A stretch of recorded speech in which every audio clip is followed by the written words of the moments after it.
Manchester United have to get rid of these players before they can bring new players in? I mean, it's going to help. At the moment, they've brought in Matheus Cunha and Bryan Mbeumo. Cunha was done really early in the window.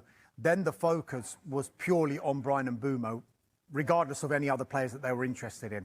The focus now, I have to reiterate from Manchester United's perspective, is player sales. They want to generate some money so that they maybe can go again in this transfer market. But we have been saying throughout this window that they are in the market for a striker.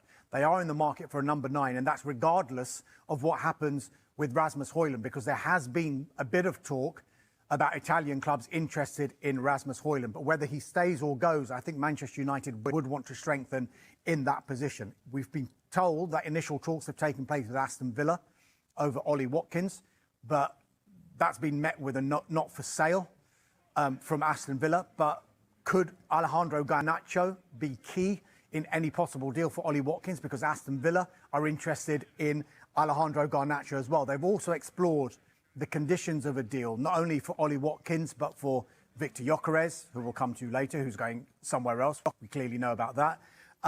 Nicholas Jackson from Chelsea, and RB Leipzig's Benjamin Sesko, who we seem to be talking about nearly every single transfer window. But at this moment in time, all of these players seem to be a little bit too expensive for Manchester United to do. And on the flip side as well, if any of these clubs want to sell these strikers, then Manchester United can do what other clubs will probably try and do to them with regard to those 5 players, and maybe wait until later in the window to maybe get a better price. But maybe the Villa one, with if the interest in Garnacho is pursued, then maybe that can hold the key to maybe a deal for somebody like Olie Watkins. With regard to Sesko, the interesting one here is that the recruitment director at Manchester United is a gentleman called Christopher Vivell, and he's the one driving the interest in Sesko, because when Sesko was 16, Vivell was the sporting director at Red Bull Salzburg, and he brought him in to that club. Hence, there is that long-running interest.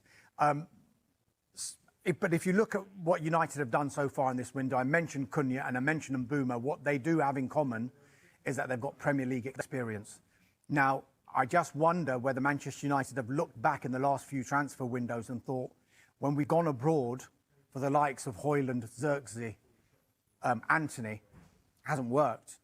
We maybe need players who hit the ground running straight away. So hence why they've got these 2 players in their mid-20s, arguably at their peak of their powers, and who have performed really, really well in this league.